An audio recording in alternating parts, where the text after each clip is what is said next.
Patrios. Poyos.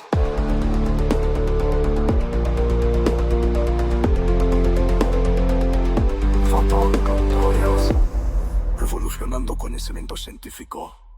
Olá, olá! Sejam muito bem-vindos de volta aqui ao Pod Trials. Que bom ter vocês com a gente mais uma vez. Agradecemos demais, viu, a audiência fiel e esse interesse de sempre em aprofundar os conhecimentos médicos aqui no nosso papo. É sempre um prazer participar dessas conversas, né? Hoje, olha, o nosso tema é daqueles que, com certeza, quem está na linha de frente da cirurgia cardíaca ou na UTI de pós-op, encontra bastante. A fibrilação atrial, a famosa FA, que aparece depois da cirurgia cardíaca. Isso mesmo, aquela complicação bem comum. Exato, comum, mas cheia de detalhes, né? Cheia de implicações importantes. Nossa missão aqui hoje é fazer uma análise completa disso, desde, o quão comum ela é, quem tem mais risco, Até como diagnosticar, tratar e, claro, o mais importante, como prevenir. isso, sempre com aquele olhar para a nossa realidade aqui no Brasil, né? Vamos nessa então? Vamos lá, tema super relevante. Começar assim para todo mundo ficar na mesma página. O que é exatamente essa FA no pós-operatório de cirurgia cardíaca? Bom, de forma bem direta, é uma arritmia. Um ritmo cardíaco irregular, muitas vezes rápido, que começa lá nos átrios, nas câmaras de cima do coração, sabe? Certo. Ela costuma aparecer na primeira semana, depois da cirurgia cardíaca. Tem um pico ali pelo segundo dia, mas é mais comum entre o segundo e o quarto dia de pós-operatório. Entendi. Uma arritmia comum nesse período específico. Mas por que ela é tão importante? É só um susto passageiro ou o buraco é mais embaixo? Ótima pergunta. Essa é a questão central, né? Porque, assim, embora muitos episódios acabem revertendo sozinhos, Ah, que bom. sim, mas as consequências da FA no pós-op, olha, não são nada desprezíveis. Ela está ligada diretamente a mais tempo de internação, tanto na UTI quanto no hospital geral. Isso deve custar caro. Exatamente. Gera custos bem mais altos. Só para ter uma noção, lá no Reino Unido, eles estimam um custo extra de umas 10 mil libras por paciente. Isso só no primeiro ano pós-cirurgia. Uau! O impacto financeiro pesado. E clinicamente, qual o problema maior? Clinicamente, o que mais preocupa é que a FA no pós-op aumenta e aumenta significativamente a mortalidade. A gente está falando tanto da mortalidade dentro do hospital, Nossa. quanto da mortalidade até 1 ano depois da cirurgia. Alguns estudos sugerem que pode quase triplicar esses riscos, sabe? Caramba. Triplicar. Então mesmo que na maioria das vezes seja algo temporário, o impacto dela nos resultados a curto e longo prazo é muito, muito relevante. Não dá para minimizar, não. Entendi perfeitamente. O impacto é sério. E falando em frequência, quão comum é essa FA pós-op? Como é que o Brasil se compara com o resto do mundo nisso? Olha, globalmente, os números variam bastante, viu? As fontes que a gente analisou mostram uma incidência que pode ir de 10% até 65%. Nossa, de 10 a 65. Que variação enorme. Por quê? Depende muito de alguns fatores. Primeiro, como cada estudo define FA, sabe? Qual o critério exato? Segundo, como eles diagnosticam. Se usam monitorização contínua com telemetria, que pega tudo. Ou só aquele ECG de rotina, né? Isso. E claro, depende muito do tipo de cirurgia cardíaca que foi feita. Mas assim, fazendo uma média geral, o que se costuma citar é algo entre 30% a 40% para o conjunto das cirurgias cardíacas. 30 a 40%, ok. E para a cirurgia de revascularização, a famosa ponte de safena ou mamária, isolada? Para revascularização isolada, a incidência global geralmente fica ali na faixa de 20 a 40%. 20 a 40. E aqui no Brasil, a gente tem dados bons sobre isso? Como é que a gente está nessa foto? Então, as fontes que a gente consultou, incluindo revisões e alguns estudos brasileiros, eles indicam que as incidências reportadas aqui no Brasil para revascularização isolada são muito parecidas, sabe? Com essas faixas internacionais. Ah, interessante. Variando ali entre 15% e 40%. O que acontece é que a gente não tem, infelizmente, um grande estudo nacional que diga o número do Brasil é X. Falta essa consolidação. Entendo. Uma pena. Mas a magnitude do problema, ou seja, o quão frequente a FA pós-op acontece por aqui, parece ser sim muito similar à experiência mundial. É só importante lembrar, né, que o jeito como cada estudo mede e define a FA influencia demais esses números, aqui e lá fora. Faz sentido. E você comentou que o tipo de cirurgia influencia. O risco de ter FA é diferente dependendo do procedimento. Sim, com certeza. E essa diferença é bem marcante, viu? O tipo de cirurgia é um dos fatores que mais, modula o risco de fibiano pós-operatório. E quais são as cirurgias que apresentam o maior risco, então? Olha, pensando numa escala de risco crescente, né? Com base nas incidências que as fontes trazem, a revascularização miocárdica isolada, como a gente falou, está ali na faixa de 15% a 40%. Certo. Agora, quando a gente passa para a cirurgia valvar isolada, tipo troca ou reparo de só uma válvula aórtica ou mitral, por exemplo, esse risco já sobe para a faixa de 40% a 50%. Quase metade dos pacientes. É muita gente. Exatamente. E piora, viu? Se a cirurgia for combinada, tipo trocar uma válvula e fazer ponte junto. Aí o risco pode chegar a 60%. 60%? Isso. E em cirurgias ainda mais complexas, tipo que mexem em múltiplas válvulas, tem série na literatura que descreve incidência de até 80%. 80%. Nesses casos, a FA pós-op vira quase a regra, não a exceção. Impressionante essa escalada com a complexidade da cirurgia. E tem um contraponto interessante que vem dos procedimentos menos invasivos. Por exemplo, o implante transcatéter de válvula aórtica, o TAV. Ah, o TAV. Isso, especialmente quando ele é feito pela via transfemoral, né, pela perna. A incidência de FA é bem menor, coisa de 11%. Só 11%? Nossa, compara isso com a cirurgia aberta. Exato. Compara com 50% a 60% da cirurgia de troca-válvula aórtica convencional aberta. Essa diferença é gritante, né? É uma pista importante sobre os mecanismos por trás da FA pós-op. Faz todo sentido. E essa pista já leva a gente direto para os fatores de risco. Além do tipo de cirurgia, quem são os pacientes que têm mais chance, mais vulnerabilidade para desenvolver FA no pós-operatório? Então, os fatores de risco são muitos, sabe? A gente pode agrupar em 3 tipos para facilitar. Tem os pré-operatórios, que são do paciente mesmo, antes de operar. Certo. Tem os intraoperatórios, ligados ao que acontece durante a cirurgia. E os pós-operatórios? Relacionados a coisas que acontecem depois que a cirurgia acaba. Ok, vamos explorar isso. Começando pelos pré-operatórios. O que aumenta a chance do paciente ter FA? Olha, o fator isolado mais importante, disparado, é a idade avançada. Quanto mais idoso o paciente, maior o risco. Ponto. Idade pesa muito, então. Muito. Além disso, ser homem e ser da raça branca também aparece associado em alguns estudos.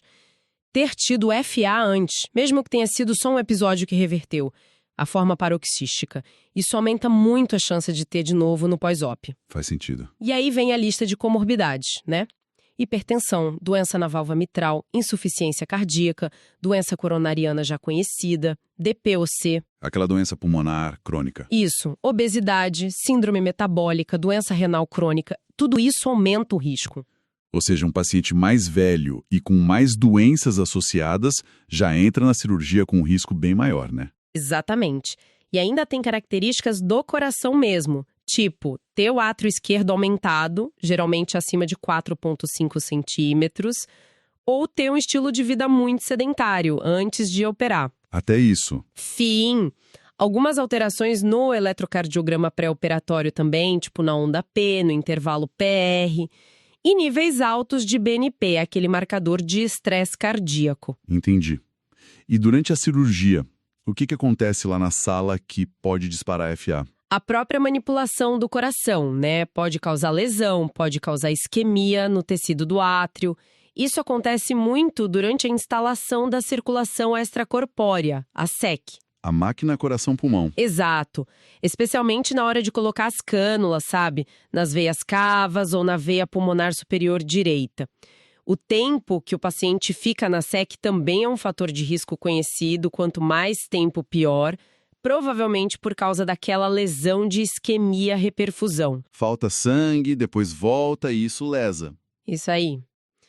Outras coisas: sobrecarga de volume nos átrios durante a cirurgia, oclusão do apêndice atrial esquerdo, que às vezes o cirurgião faz, até as soluções usadas para parar o coração, a cardioplegia e a própria SEC em si parecem contribuir para o risco. Complexo.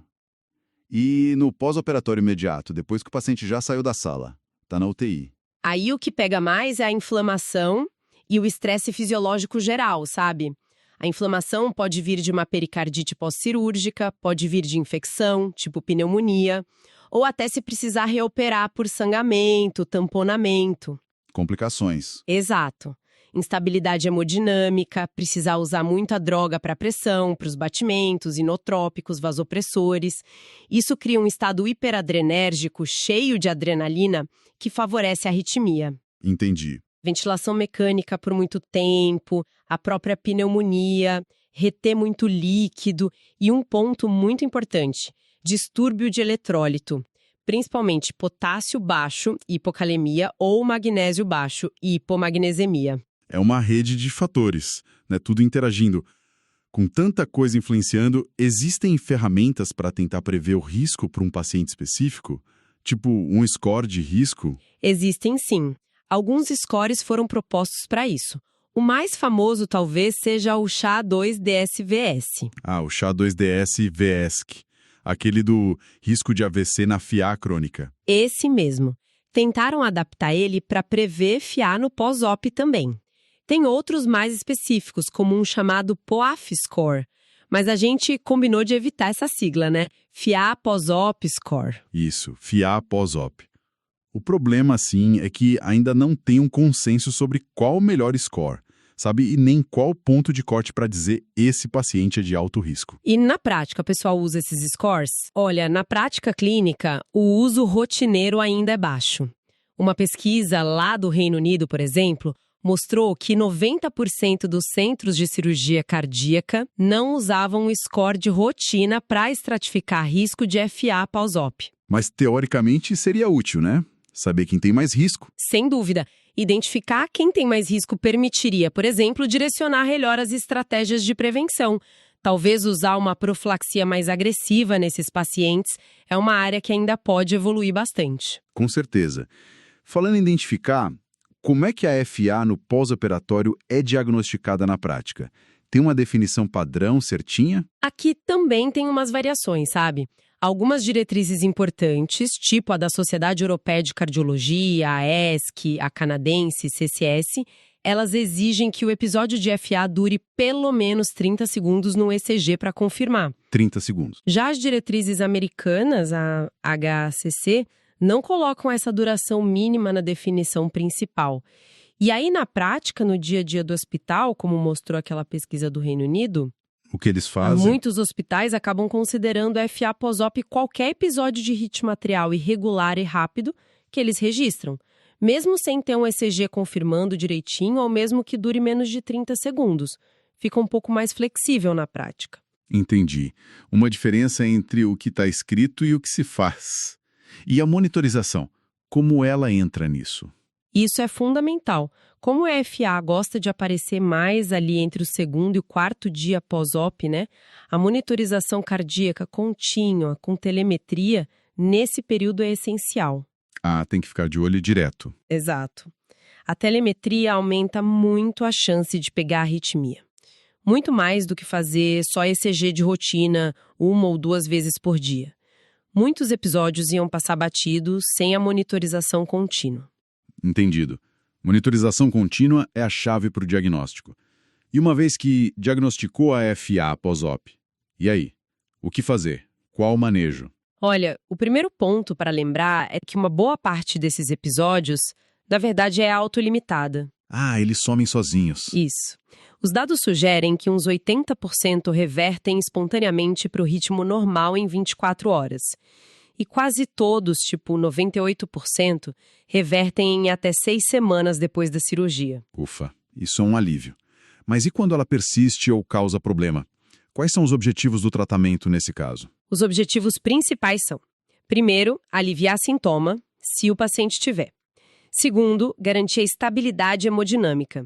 manter a pressão boa, o corpo funcionando bem. Certo. E complicação de tromboembolismo, tipo AVC, que é o grande medo da FA, né? E quarto, tentar reduzir a chance da arritmia voltar. Ok, e como a gente busca atingir esses objetivos? Quais são os passos do tratamento? Começa com medidas gerais, sabe? Corrigir eletrólito, otimizar potássio, magnésio, manejar bem os fluidos, não deixar o paciente nem seco demais, nem encharcado. Tratar qualquer infecção que aparecer, drenar derrame pericárdico ou pleural se tiver muito. O básico bem feito. Exatamente. Aí o passo seguinte depende de como o paciente tá. Se ele está instável hemodinamicamente, pressão muito baixa, sinal de choque, isquemia no coração, insuficiência cardíaca aguda. Aí a coisa tá feia. Exato. Nesse caso não tem conversa. É cardioversão elétrica imediata, choque no peito, para tentar voltar para o ritmo normal o mais rápido possível. Entendi.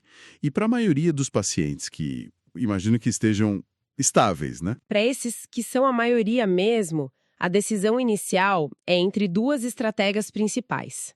Ou a gente controla a frequência cardíaca, ou a gente controla o ritmo cardíaco. Qual a diferença? O controle da frequência, que é só diminuir a velocidade do coração. Geralmente manter abaixo de 100, 110 batimentos por minuto. Mas sem necessariamente reverter a FA. A primeira escolha para isso são os beta-bloqueadores, se não tiver contraindicação. Beta-bloqueador para frear o coração. Isso.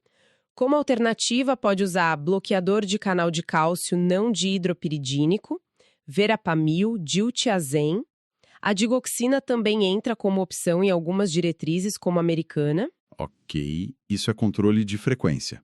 E a outra estratégia, controle de ritmo? O controle de ritmo tenta ativamente reverter a FA para o ritmo normal, o sinusal, e manter ele assim. A droga mais usada para isso no pós-op de cardíaca é a amiodarona. Amiodarona. Especialmente se o paciente ficou instável no começo ou se tentar controlar só a frequência não deu certo. O sotalol é outra opção antiarrítmica que pode ser usada. E qual estratégia é melhor? Controlar só a frequência ou tentar reverter para o ritmo normal? Olha que interessante. Teve um estudo bem grande publicado no New England Journal of Medicine, lá em 2016, que comparou as duas estratégias para a FA que começa no pós-operatório. E ele mostrou que a eficácia foi parecida. Ah, então tanto faz. Em termos de desfechos clínicos importantes, sim. O que sugere que a escolha pode ser individualizada, sabe? Depende do paciente, da situação. Entendi. E a anticoagulação? Todo mundo que tem FA pós-op precisa tomar remédio para afinar o sangue? Esse é um ponto super delicado e importante. A recomendação geral é pensar em começar a anticoagulação se a FA durar mais de 48 horas. 48 horas, por quê? Porque se acredita que depois desse tempo, o risco de formar coágulo dentro do coração começa a aumentar mais significativamente. Só que Tenho mais, né? tem um mais enorme. A gente está falando de um paciente que acabou de sair de uma cirurgia cardíaca. O risco de sangramento já é alto por natureza. Então, tem que botar na balança o risco de ter um AVC por causa da FA contra o risco de causar um sangramento grave com anticoagulante. Uma decisão difícil. E como isso é feito na prática, pensando aqui no Brasil? As revisões e diretrizes brasileiras que a gente viu dão muito destaque justamente para isso. Tem que avaliar individualmente, com muito cuidado, o risco de ter um tromboembolismo, usando scores como o SHA-2DS2-VASC, Certo. e o risco de sangrar, usando scores como RAS-BLED, mas adaptado para esse cenário de pós-operatório. Para cada paciente, não é receita de bolo, sabe? Nada de receita de bolo. Nada. A decisão de começar qual anticoagulante usar, por quanto tempo, tem que ser personalizada e é fundamental reavaliar depois de um tempo, geralmente 4 a 8 semanas ou 60 dias, como algumas fontes falam. Precisa ver se o paciente ainda está em FA, se o risco mudou, se precisa mesmo continuar anticoagulado a longo prazo. Entendi. Reavaliar sempre. Isso, porque muitos não vão ter mais FA nesse ponto. Algumas diretrizes europeias até sugerem só manter a anticoagulação a longo prazo se o paciente continuar em FA ou se tiver um risco de AVC muito alto mesmo sem a FA. Fica claro que o manejo exige atenção, individualização, mas, como sempre na medicina, né? O ideal seria nem ter o problema. Como a gente pode prevenir a FA no pós-operatório? A prevenção é a chave, realmente. E a gente tem estratégias com remédios, as farmacológicas, e estratégias não farmacológicas, incluindo até algumas técnicas cirúrgicas. Legal. Vamos começar pelos remédios. Qual é a principal recomendação? O que funciona melhor? Olha, a base da prevenção farmacológica, recomendada por quase todas as diretrizes, são os beta-bloqueadores. Beta-bloqueadores de novo. Sim. Se o paciente já usava antes da cirurgia, a recomendação é continuar. Se não usava, a indicação geral é começar a profilaxia com beta-bloqueador logo no pós-operatório, para a maioria dos pacientes. Claro, se não tiver contraindicação, né? Tipo choque e bloqueio cardíaco avançado. E isso é comum na prática? Os hospitais fazem? Sim, bastante. Aquela pesquisa do Reino Unido mostrou que 74% dos centros usavam beta-bloqueadores para prevenir. E as revisões brasileiras também colocam como primeira linha. É o padrão ouro, digamos assim. Entendido. E a amiodarona? A gente falou dela para o tratamento. Serve para prevenir também? Serve sim. A amiodarona é considerada uma opção para profilaxia, principalmente para quem a gente identifica como de alto risco para TFA pós-op ou para quem não pode usar beta-bloqueador. Ah, então é mais para casos selecionados. Isso. Algumas diretrizes americanas e de anestesia intensiva recomendam nesse cenário. Outras, como a NICE do Reino Unido e a SCHS europeia, até colocam ela no mesmo patamar do beta-bloqueador como opção. Mas na prática, parece que o pessoal usa menos para prevenir do que para tratar. Talvez por medo dos efeitos colaterais dela, né? Pode ser. Guias brasileiros também tendem a reservar mais para esses pacientes de maior risco. E outros remédios? Magnésio, potássio. Parece que todo mundo na UTI fica repondo isso no pós-op de cardíaca. Ajuda a prevenir FA. Esse é um ponto muito curioso. É extremamente comum na prática repor magnésio e manter o potássio mais alto, tipo acima de 4,5. A pesquisa do UK mostrou isso. 65% usavam magnésio profilático, 84% miravam num potássio mais alto. Então funciona, né? Aí que tá o curioso. O suporte das diretrizes para essa prática é surpreendentemente fraco. Só a diretriz canadense recomenda formalmente usar magnésio IV para prevenir. As outras ou não falam nada, ou só mencionam otimizar eletrólitos de forma genérica, como a gente vê em algumas recomendações brasileiras. Ué, que estranho. Por quê? Falta estudo bom mostrando que essa suplementação rotineira realmente previne FA de forma consistente. Tem até um estudo grande em andamento, TIGHT-K, avaliando se manter o potássio mais alto faz diferença mesmo. Existe uma desconexão aí entre o que se faz muito na prática e o que a evidência das diretrizes suporta fortemente. Interessante esse gap. E outros fármacos? Testaram mais alguma coisa para prevenção? Ah, sim, testaram várias coisas. Colchicina, que é um anti-inflamatório. Colchicina. Para FA. Sim. Tem ganhado algum espaço. Algumas diretrizes recomendam CCS, SCA, ACTA. Alguns estudos mostraram benefício. Teve um estudo recente, o CAFé, que combinou colchicina com uma técnica cirúrgica e deu resultado bom. Que mais? Estatinas. Resultado controverso. Meta-análise diz que sim, outra diz que não. Corticoide pode reduzir FA, mas dá muito efeito colateral. Infecção, hiperglicemia, não é recomendado de rotina. Ômega 3 não mostrou benefício, não se recomenda. Sotalol tem alguma coisa em revisões. Outros, como N-acetilcisteína, vitamina C, evidência bem limitada. Então, no fim das contas, o foco da prevenção com remédio fica mesmo em beta-bloqueador e talvez amiodarona para casos de risco. É por aí. O resto ainda está mais no campo da pesquisa ou com evidência fraca. Ok. E as estratégias não farmacológicas? As cirúrgicas, você mencionou que tinha coisa promissora aí. Sim. E aqui entra uma linha de pensamento bem interessante que talvez explique melhor por que a FA pós-operatória acontece. A estratégia que parece mais promissora hoje, com a melhor evidência, é a tal da pericardiotomia posterior esquerda. Pericardiotomia posterior esquerda. Nome comprido. O que é isso na prática? É uma manobra até que simples que o cirurgião faz no final da cirurgia. Ele cria uma abertura uma janelinha, na parte de trás do pericárdio, daquele saco que envolve o coração. Uma janela. Para onde? Essa janela liga o espaço pericárdico com o espaço pleural esquerdo, onde fica o pulmão esquerdo.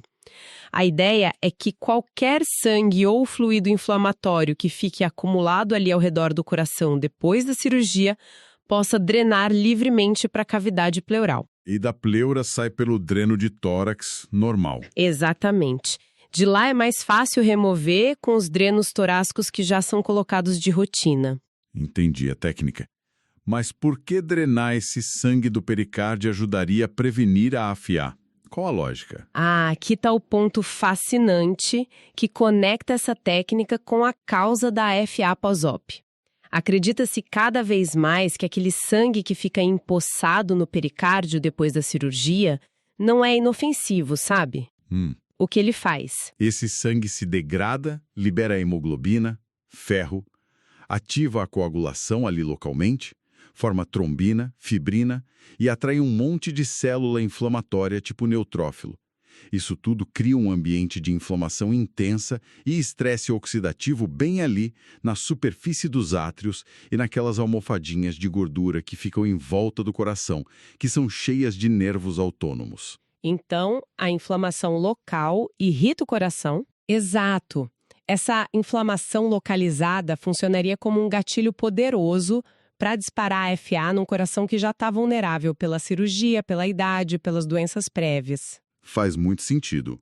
O sangue parado inflama e a inflamação causa arritmia. Isso. E a pericardiotomia posterior, ao deixar esse sangue fluido inflamatório drenar para fora, ela basicamente remove esse gatilho. Limpa o terreno, digamos assim. Uma explicação muito elegante. E funciona mesmo. A evidência confirma essa teoria toda. Sim, a evidência é bem forte. Já tem meta-análises de estudos randomizados, tipo as de Bianchari em 2010, Juan em 2016, mostrando que a pericardiotomia posterior reduz significativamente a FA pós-op, coisa de reduzir o risco em uns 65%. 65%? É muita redução. Muita. E mais recentemente, em 2021, saiu um estudo randomizado grande, super bem feito, liderado pelo Mário Galdino, publicado na Lancet. Na Lancet, revista de peso. Exato. E ele confirmou essa alta eficácia. No estudo dele, aconteceu em só 17% dos pacientes que fizeram a pericardiotomia, contra 32% no grupo que não fez. Quase metade da incidência. E é seguro fazer essa janelinha, não dá problema. O estudo da Lancet mostrou que foi seguro sim. Não aumentou complicação grave. Pelo contrário, até reduziu derrame pericárdico e tamponamento mais tarde. Como é uma evidência forte assim de estudo na Lancet, imagino que todo mundo esteja fazendo isso agora, né? Pois é, seria o esperado, mas surpreendentemente ainda não parece ser o caso. Apesar da evidência forte, a adoção dessa técnica não é universal. Aquela pesquisa do Reino Unido, lembra? Mostrou que só um centro lá usava de rotina. Mas por quê? Se funciona, é seguro. Aderência, mas o estudo da Lancet não mostrou isso na prática. Talvez seja só questão de tempo, de disseminar o conhecimento, sabe? Para essa prática se tornar mais comum, porque ela é simples e parece muito eficaz. Realmente, um ponto para a gente ficar de olho. E além dessa pericardiotomia, tem outras estratégias cirúrgicas ou não farmacológicas para prevenção? Tem sim. Outra coisa é usar marca-passo atrial temporário. Marca-passo? Como assim? Colocar aqueles fios de marca-passo temporário nos átrios e estimular eles num ritmo um pouquinho mais rápido que o normal, logo depois da cirurgia. Algumas meta-análises mostraram que isso também reduz FA. Funciona. Parece que sim, mas o problema é que tem muita variação em como isso é feito nos estudos. Onde colocam o fio, como estimulam, por quanto tempo, falta padronizar. A diretriz canadense recomenda como opção e alguns centros usam. Entendi. Que mais? Outra abordagem que também casa com a ideia do sangue retido é manter os drenos de tórax funcionando bem.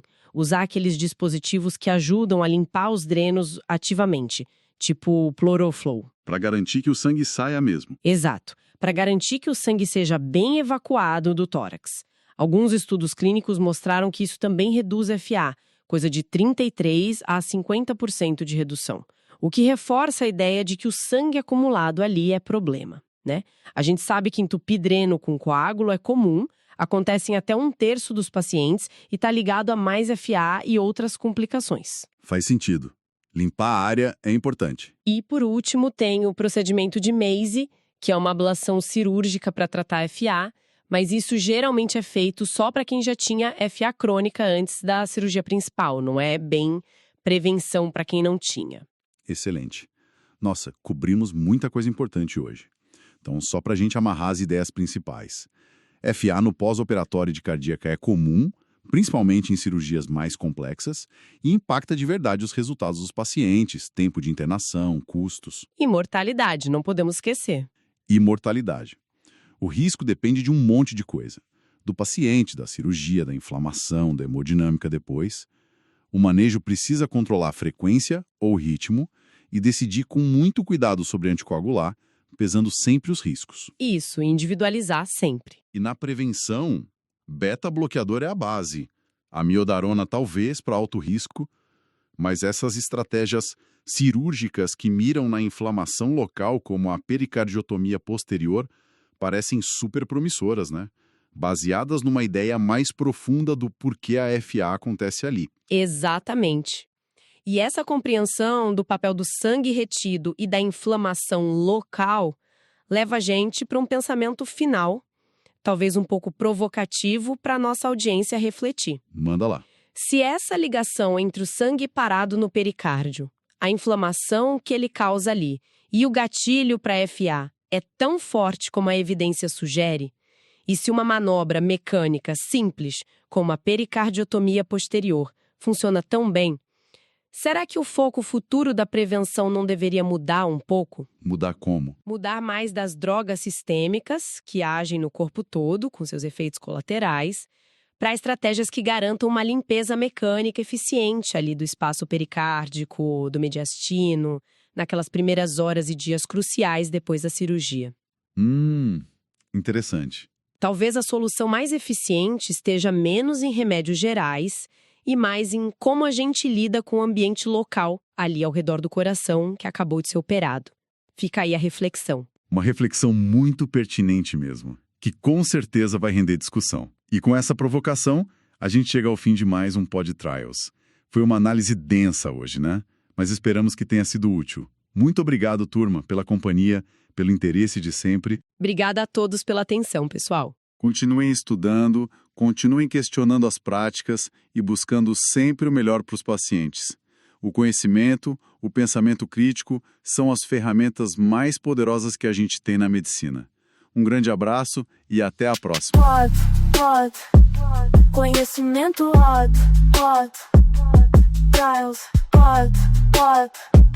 Conhecimento revolucionando o conhecimento científico.